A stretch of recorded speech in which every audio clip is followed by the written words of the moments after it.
அட்டை மழையிலும் பயங்கரமான ஒரு எபிசோடு. இந்த எபிசோட்ல நிறைய இன்ட்ரெஸ்டிங்கான ஒரு விஷயம். அதாவது என்னன்னா, பந்தயத்திலே இந்த குதிரை பந்தயம் அடிக்காதுப்பா அப்படிங்கும் பொழுது அது ரேஸ்ல வச்சு அடிச்சு தூக்கிட்டு போச்சுன்னா எப்படி இருக்குமோ அந்த மாதிரி ஒரு குதிரை வந்து நிக்குதுங்க ரேஸ்ல. 8 வாரங்கள்ல முதல் வாரத்தை தவிர்த்து 2, 3, 4, 5 தீபக்லாம் என்னப்பா அப்படிங்கிற ஒரு மனநிலை இருந்த அந்த குதிரை இன்னைக்கு பந்தயத்தை அடிக்கும் அப்படிங்கிற மாதிரி வந்து நிக்குதுன்னா தட் இஸ் த ஸ்பிரிட். தனக்கான பொறுப்பு கிடைக்கும் பொழுது அதுல நேர்மை இருக்கணும், அதுல உண்மை இருக்கணும், அந்த எடுத்த முடிவுல தெளிவா நிக்கணும். நின்னா செமையான ஒரு நிகழ்வு நடக்குங்கிறதுக்கு இந்த எபிசோடு நமக்கு வந்து அப்படியே கண்ணு முன்னாடி நின்றுட்டு போச்சு. அதாவது கேப்டன் தீபக், எனக்கு தெரிஞ்சு பிக் பாஸ் வீட்ல ஒரு சிறந்த கேப்டனா தீபக் இருந்தார் அப்படிங்கறத நம்ம தொடர்ந்து சொல்லிக்கிட்டே வந்தோம். அதுக்கு முத்தாய்ப்பாக முதல் நாள்லயே பிக் பாஸ் சொன்னாரு, நான் 7 சீசன் பார்த்துட்டேன், 8வது சீசன்ல நீ சிறந்த கேப்டன் முதல் நாள் அப்படின்னாரு. சேதனை வந்து கடைசி நாளும் நீ தாயா பண்ண அப்படின்னு முடிச்சு வச்சுட்டு போனது செமையா இருந்தது. அதுக்கு முன்னாடி ஒரு சின்ன விஷயம், இதை வந்து நம்ம கண்டிப்பா பதிவு பண்ணிடணும். முத்துக்குமரன் பந்தயம் அடிக்கின்றா இந்த குதிரை அப்படின்னு ஓடிட்டு இருந்த ஒரு குதிரை நல்லதான் ஓடிட்டு இருக்கு. ஆனா அதை 2 பேர் பிடிச்சி புல் பண்ணி இழுத்துருவாங்களோ அப்படிங்கிற ஒரு பயம் இருக்கு. ஒரு ஆள் யாருன்னு பாத்தீங்கன்னா மஞ்சரி, இன்னொரு ஆள் வந்து சாட்சனா.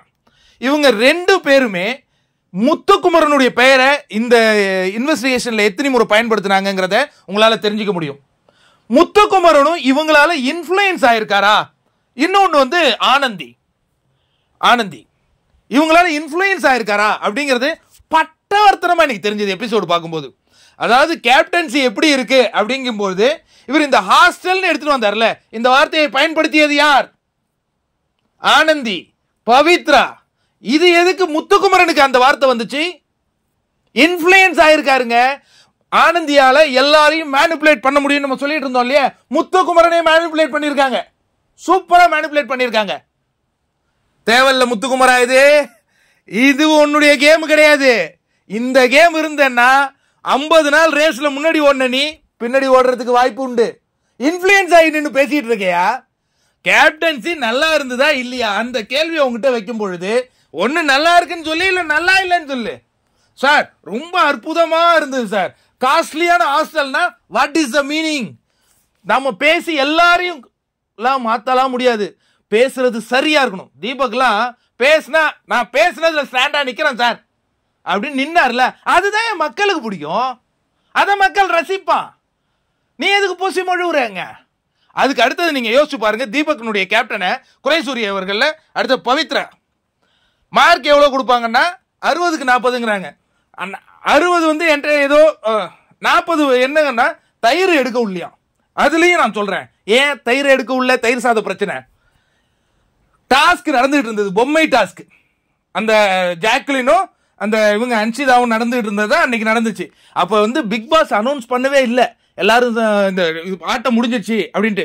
இவங்க பசிக்கிறதுன்னு வந்து கேட்கறாங்க. தீபக் என்ன சொல்றாரு, இல்லம்மா எல்லாரும் வந்து கேம்ல இருக்கிறோம், கொஞ்சம் பொறுமா அப்படின்னா, இல்ல எனக்கு பசிக்குதுன்னு நான் பிக் பாஸ் கிட்ட கேட்டுட்டு சொல்றேன். ஒரு 5 நிமிஷத்துல அதுக்கப்புறம் உங்களுக்கு எல்லாம் கிடைச்சிருச்சு. அதுக்கு 40 மார்க் குறைக்கிறாங்க ஜெனினி.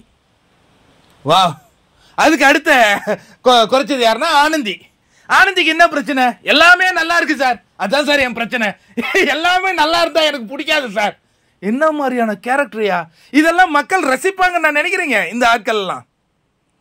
முத்துக்குமரா, ஐயோயோ சேராத இடம் சேர்ந்து நீ போயிடுவ போல இருக்கு. ஒரு விஷயம் நீ சொல்லணும்னா சொல்லு, நீ தப்பா கூட சொல்லியா, தப்பு கிடையாது. அதுல ஸ்டாண்ட் எடுத்து சொல்லு. எனக்கு தயிர் கொடுக்கல அதனால கேப்டன்சி சரியில்லைன்னு பவித்ரா ஜனனி சொல்றது, ஆனந்தி எல்லாமே சரியா இருந்தது எனக்கு பிடிக்கல அப்படிங்கிறது என்னையா இது? அடிச்சாம பாருங்க சத்யா, சில்வண்டுகள் செமையான வார்த்தை. யாரெல்லாம் சில்வண்டு? மஞ்சரி, சாச்சனா. ஐயோ, உன்ன மாதிரியான ஒரு கேரக்டர் நாங்க பார்த்ததே இல்லம்மா. நாங்க பல சீசன்ல பல ஆட்களை பார்த்திருக்கோம், உன்ன மாதிரி ஆளை பார்த்ததே இல்லை. பவுல் கழுவி வைக்க சொன்னது பிரச்சனையா? நீ சாப்பிட்ட அதுவும் என்னது? இவங்களுக்கு ஸ்பெஷலான பவுல். யாருக்கு? இவங்களுக்கும் ஆனந்திக்கும். ஏன்னா அவங்க வந்து கத்திரிக்காய் சாப்பிட மாட்டாங்களாம். ஆனா தீபாவளி விருந்தா ஏதோ ஒரு விருந்து வந்து போது வச்சு அடிச்சிங்களே, அன்னைக்கு கத்திரிக்காய் அலர்ஜி ஆகலையாடா ராஜா? கேட்போம்ல.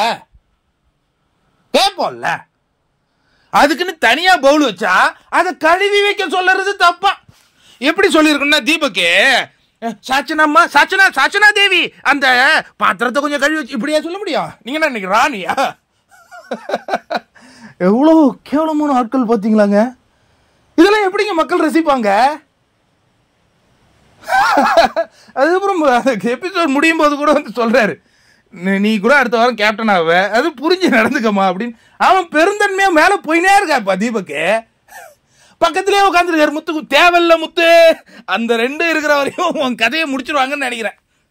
அதுக்கு அடுத்தது முக்கியமான ஒரு விஷயம், இது அந்த பர்த்டே செலிப்ரேஷன்லாம் சொல்லுவோமா, நல்லா இருந்தது. நல்லா ஹவுஸ்மேட்ஸ்லாம் சூப்பராக செலிப்ரேட் பண்ணாங்க. யார்? அருணுக்கு நல்லா இருந்தது பார்க்குறதுக்கு. கேக்கெலாம் வந்தது, நல்லா பண்ணாங்க. அதுக்கு அடுத்தது திரும்பி அந்த இன்வெஸ்டிகேஷன் வருவோம். மஞ்சரி விஷயம். மஞ்சரிக்கு என்னதான் பிரச்சனை கண்டுபிடிச்சிட்டாங்கல்ல. வன்மத்தை மனதிற்குள் வைத்துக்கொண்டு அவங்க செயல்பட்டு இருக்காங்க. அதாவது சிவா வந்து கேட்கும் பொழுது இவங்க காது பொத்துக்கிறாங்களே, அது மோக்கியும் கிடையாது, அது மற்றவங்களை ட்ரிகர் பண்ணாது. ஆனால் அருண் வந்து அந்த நிகழ்வை நான் பார்த்தேங்க. அதில் தான் நான் சொன்னேன், நான் வந்து ஒரு ரிவ்யூவில் வந்து ஒன்று சொல்லுவேன்னா, நான் என்றைக்குமே ஃபேவரட்டிஸ் எல்லாம் பார்க்க மாட்டேன். அந்த இடத்துல அருண் செஞ்சது தவிர. ஆனால் இப்போவும் ஒரு விஷயம் தொத்திருக்கேன், அதுக்கு கேட்க மாட்டாங்க இந்த பிரியாணி மேட்ரு. இதுக்கப்புறமும் செய்கிறானுங்க. என்ன காரணம்னா, அது எபிசோடில் வராததுனால. வந்ததுன்னா அது கேட்க தான் போவாங்க. ஏன்னா இந்த தயிர், இந்த ஒரு ரோஸ்ட்டுக்கே இவ்வளோ நாள் ரோஸ்ட் பண்ணுறாங்கன்னா அது கேட்பாங்க. அது என்னன்னு பார்ப்போம். அது சேதன் நான் கையிலே விட்டுருவேன். பட் அந்த இடத்துல அருண் வந்து என்ன பண்ணுறாருன்னா, ஃபர்ஸ்ட் ஆம்லேட், பிரெட் ஆம்லேட் போட்டுட்டு இருக்காங்க. அதுக்கப்புறம் அவங்களுக்கு பசி தாங்க முடியாதுன்னு போய் அவர் என்ன பண்ணுறாரு, பண்ணு கொடுக்குறாரு. அதையும் இதை பிரச்சனையா ஆக்கணும்னே ஆக்குனாங்க மஞ்சரி. அதுதான் உண்மை. சத்யா சொன்னார்ல சார், இவங்க அதை பிரச்சனையா ஆக்கணும் தான் சார் அவர் செஞ்சாங்க. வந்துருச்சா குட்டு வழி வந்துருச்சா, முகத்தில் கிழிஞ்சுதா இன்னைக்கு சாச்சனாவுக்கும் மஞ்சரிக்கும். மஞ்சரி பேச்சு திறமை இருக்குன்ட்டு எதை வேணாலும் பேசக்கூடாதுங்க. ரசிக்க மாட்டாங்க மக்கள், ரசிக்கவே மாட்டாங்க. அடிச்சு. ஆனால் இன்வெஸ்டிகேஷன் ரொம்ப லாங்காக போன மாதிரி இருந்தது. அது மட்டும்தான் என்னுடைய குறை. பட் அது உணர்வுறதுக்காக அவர் இழுத்துன்னு போனாருன்னு கூட நான் எடுத்துக்கிறேன். சரி, கடைசியா கூட அவங்க ஒத்துக்கவே இல்லை தெரியுமா மஞ்சரி.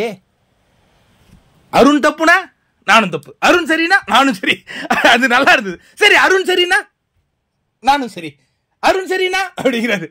சேது அப்ப நான் தப்பா சார், தப்புன்னு சொல்லணுமா அப்படிங்கிற மாதிரி வந்து நின்ன மாதிரி இருந்தது. ஐயோ யோவா சாமி, எங்க கண்டுபிடிச்சு கொண்டு வந்தீங்க. பேசுறது எல்லாருக்கும் பிடிக்குங்க. மஞ்சரி பேசும்போது சத்யாவுடைய ஒரு முகபாவனை பார்த்தீங்களா? ஐயோ எவ்வான்னு இருந்ததுல, நமக்கும் அப்படிதான் இருந்தது. ரசிக்க மாட்டாங்க இதெல்லாம் மக்கள், பிடிக்காது. ஷார்ட் அண்ட் ஸ்வீட் அடி.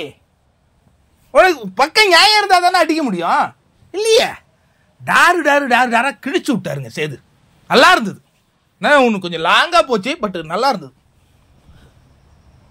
இன்னொன்று, அந்த இப்போ அந்த கேப்டன்சியில் பிரச்சனையை அட்ரஸ் பண்ணது எல்லாமே பார்த்தீங்கன்னா இதுதான். இது அந்த கிச்சன் டீமில் தான். அதே மாதிரி ஒரு சிறந்த கேப்டனுங்கும் பொழுது அந்த கிச்சன் டீமில் இருக்கிற 6 பேர் தான் எழுந்து நின்று கிளாப் பண்ணுறாங்க, மற்றவன் எல்லாம் உட்காந்தே இருக்கிறான். அதுவே எனக்கு டிஃபரன்ஸ் புரியல. அதுக்கப்புறம் தான் வந்து எல்லாம் கட்டி பிடிச்சிக்கிட்டாங்க, நல்லா இருந்தது. அதை பார்க்கும்போது நமக்கெல்லாம் ஒரு இன்பமாக இருந்தது. ஏன்னா நேர்மை தோத்துறக்கூடாதுங்க, உண்மை தோத்துறக்கூடாது. ஒருத்தன் கரெக்டாக இருக்கான்னா அவனை தோற்கடிச்சிடக்கூடாதுங்க. நம்ம அந்த விதத்தில் வந்து தீபக் கேப்டனில் ஜெயிச்சது நம்மளே என்னமோ ஜெயிச்சா மாதிரி ஒரு செமையான ஒரு ஃபீலிங் கிடைச்சிது. எனக்குலாம் அப்படி தான் இருந்துச்சு. உங்களெல்லாம் எப்படி இருந்ததுன்னு எனக்கு தெரியல. அதுக்கு அடுத்தது இன்னொன்று, எனக்கு ஜெஃப்ரி மேலே ஒரு மிகப்பெரிய வருத்தம் இருக்கு. ஜெஃப்ரி அதாவது கேப்டனுங்கிறது அவன் நாமினேஷன்லேருந்து தப்பிக்கிற ஒரு விஷயம் நினச்சிக்கிட்டு இருக்கான். டே இந்த அளவோட புரிதலோட நீ கேம் ஆடிட்டு இருக்க. இப்போ 7 வாரமா லைன்லேயே இல்லாத தீபக் லைம்லைட்டுக்கு போயிட்டாரு கேப்டனாக இருந்து. நீ என்ன நான் சாச்சனாக்கு விட்டு கொடுக்க போறேன்னு உட்காந்துட்டு இருக்க. நான் இந்த நிகழ்வுலாம் நடந்ததுக்கு பிறகு அந்த பையனுக்கு புரியுமா என்னன்னு தெரியல. இதில் என்ன கொடுமைன்னா, கேமே டிசைட் ஆகல, அதுக்குள்ளே நீயே ஜெயிச்சன்னு நீ எப்படி முடிவு பண்ணுவ? அதுவே தவறு. இப்போ அந்த பொண்ணு கூட தான் சாதகமான ஒரு கேமாக இருந்தால் அது ஜெயிக்கலாம். இப்போ ஜெயிச்சாலும் இப்போ நம்ம இப்படி இந்த பார்வையில் பார்க்குறதுக்கு கொண்டு வந்து நிறுத்தி வச்சுருக்கானுங்க. இது எனக்கு புரியாத ஒரு விஷயமா இருக்குது. நான் என்ன சொல்கிறேன்னா, இவர் வந்து நாமினேஷன் ஃப்ரீ பாஸ் அடுத்த வாரம் வாங்கிட்டாரா? அப்போ எதுக்குடா இவங்க போய் பெஸ்ட் பர்ஃபார்மராக போட்டீங்க? ஒருத்தன் மதிச்சு நீ நல்லா பண்ணியிருக்க இந்த வாரம்னு சொல்லும் பொழுது அதுக்கான அங்கீகாரம் நீ போட்டியில் நின்று ஆடணும். அதை விட்டு இது கேப்டன்ஷிப் என்ன நாமினேஷன் ஃப்ரீ பாஸ்ன்னு எவன்டா சொன்னது? அது ஒரு பெரிய அங்கீகாரம், அது ஒரு பெரிய கௌரவம், அது ஒரு பெரிய பொறுப்பு. கௌரவம் கூட சொல்ல மாட்டேன், பொறுப்பு வரும்போது தான் நீ யாருன்னு தெரியும். அதை வந்து நிர்ணயம் பண்ணுவா ஜெர்ஃபி. போய் விட்டு கொடுக்க போகிறேன், இது கொடுக்க போகிறேன்ட்டு. நல்லா இருந்தது, தரமாக இருந்ததுங்க எபிசோடு, தரமாக இருந்தது. அதுக்கப்புறம் இந்த கோட்டை கிழிச்சதுக்கு எடுத்ததுக்கு பிறகு எப்படி வீடு மாறுச்சு அப்படின்னு ஒரு இன்வெஸ்டிகேஷன் நடந்தது. அப்போ சார் நாங்கள் இவங்கெல்லாம் நண்பர்கள் நினச்சிட்டு இருந்தோம் சார், இப்போ தான் சரி இவங்க நண்பர்களே இல்லை. முத்துக்குமரன் அருண் கிளாஷ் பயங்கரமாக போயிட்டு இருக்கு. அதில் எனக்கு இன்னொரு இடத்துல தீபக் எனக்கு பிடிச்சிருந்தது. முத்துக்குமரன் கேட்குறாரு, என்ன சண்டையாக போவா சமாதானமாக போயிடு. சமாதானமாக போயிடுறா, ஒன்றையும் எனக்கு பிடிக்கும் அவனையும் பிடிக்கண்டா, ஏன்டா முரண்பட்டு நிற்கிறீங்க, நீ வந்து அந்த பர்சனலாக ஏன்டா பேசுன போன அதான் லவ்வர்னு தெரியுமா, எனக்கு தெரியாதுண்ணே, அந்த சுயம்பரம் அடைக்கிற வரையும் எனக்கு தெரியாதுங்கிறாப்புல முத்துக்குமரன். இது யாருன்னா நம்புவாங்களா? இத்தனைக்கும் இவர் வந்து பிரதீப் ஆண்டனியை இன்டர்வியூ எடுத்தவர் போன சீசனு. அப்போ உனக்கு தெரியாதுன்னா எப்படி? இதெல்லாம் மறைச்சு பேசக்கூடாது ராஜா. அதுக்கப்புறம் சமாதானம் ஆனாங்க, ஆனால் அவங்க சமாதானம் ஆக மாட்டாங்க, இதுக்கப்புறம் ஆகவே மாட்டாங்க. அப்படி ஒரு ரைவல்ரி இருக்கிறது ஆடியன்ஸ்க்கு நல்லா தான் இருக்கும், அது வந்து நமக்கு ஒன்றும் பிரச்சனை கிடையாது. பட் அந்த தீபக்குனுடைய அந்த எஃபெக்டை நான் கண்டிப்பாக பாராட்டுவேன். வேற என்ன இருந்தது, இந்த லைன் அழைச்சதுக்கு பிறகு யாருடைய நட்பெல்லாம் உடஞ்சிருக்கு அப்படின்லாம் சொல்லிட்டு இருந்தாங்க, அதெல்லாம் சூப்பராக இருந்தது. ஏன்னா விஷால் ஜாக்லின் அது நம்மளுக்கு பட்டவர்த்தனமாக தெரியுது. இன்னொன்று இந்த ரஞ்சித்துக்கெல்லாம் பேசுறதுக்கு வாய்ப்பு கொடுக்குறாரு சேது, பயன்படுத்தவே மாட்டேங்கிறாப்புல. வளவள கொலவளா எதுக்கையா உள்ள வச்சிருக்கீங்க ரஞ்சித்தை, என்ன பண்றாருன்னு உள்ள வச்சுக்கிட்டு இருக்கீங்க ரஞ்சித்தை, ஏதாவது ஒண்ணுமே புரியல. நல்லா இருந்தது எபிசோடு. வேற என்ன நண்பர்களே, சூப்பரான 2 பேருடைய முகத்திரை கிழிஞ்சிருக்கு. இது வந்து நான் மஞ்சரி சாச்சனா இப்படிதான் தெரியும். பூ கட் பண்றதுக்கு ரீசன் வந்து முத்துக்குமரனை பேசவில்லை, ஆனந்தியை பேசவில்லை, உனக்கு என்னையா பிரச்சனை அது சொல்லவே இல்லை அவங்க. சாச்சனா ஒருத்தர் நல்லவனா இருந்தா பிடிக்காது இல்லை யாருக்கும், ஒருத்தர் நேர்மையா இருந்தா எரியும் இல்லை. முத்துக்குமரனுக்கு காஸ்ட்லி ஹாஸ்டலா இந்த ஹாஸ்டல்ங்கிறது முத்துக்குமரனுடைய மைண்டே கிடையாதுங்க. அதுதான் ஆனந்தி கொண்டு போய் மனசுல புகுத்துறாங்க.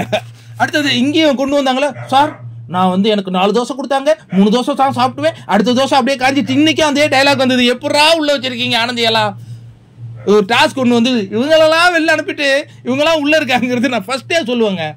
தர்ஷா குப்தாலாம் ஃபார் பெட்ரு, அவங்கள வெளில அனுப்பிச்சிட்டு ஆனந்தி மாதிரி ஆட்களை எப்படி உள்ள வச்சிருக்கோன்னு தெரியலையே, எனக்கு தெரியவே இல்லை. நாளைக்கு தான் பயங்கரமான ஒரு விஷயம், பொம்மை டாஸ்க் என்னுடைய இன்வெஸ்டிகேஷன். இன்னும் எபிசோட்ல உங்களுக்கு எத்தனை பேருக்கு ரொம்ப சந்தோஷமா இருந்தது? அந்த ஒரு மனுஷன் இது நல்லா வந்து அவமானப்பட்டு நிற்க கூடாதுங்க, அதுதான் என்னுடைய கருத்து. அந்த விதத்தில் தீபக்கு இன்னைக்கு அங்கீகாரம் கிடைச்சது, எனக்கு நல்லா இருந்தது.